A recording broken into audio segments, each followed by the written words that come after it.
नमस्कार, ABN news live Marathi channel मध्ये आपले स्वागत। आपण बघत आहात ABN news live Marathi. Devargaon येथून आगमन झालेल्या दिंडीचे पिंपळगाव बसवंतला भव्य स्वागत।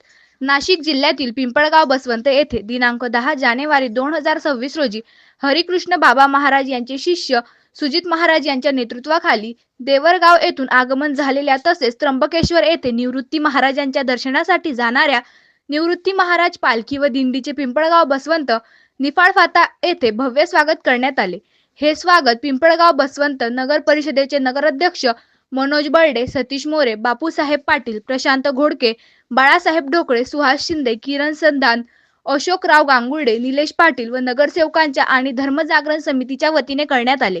या अगोदर पिंपळगाव बसवंत येथे पालखी व दिंडीच्या स्वागताकरिता निफाड फाटा परिसरात भव्य रांगोळी काढून दिंडीचे आगमन होताच जेसीबी मधून फुलांची उधळण करत दिंडीचे स्वागत करण्यात आले।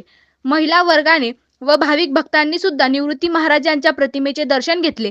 यावेळी पिंपळगाव बसवंत नगरी निवृत्ती महाराजांच्या जयघोषाने दुमदुमली। दिंडीच्या दर्शनासाठी व दिंडीचा आनंद घेण्यासाठी भाविक भक्तांनी अलोट गर्दी केली होती। प्रतिनिधी सुरेश गांगुर्डे, पिंपळगाव बसवंत।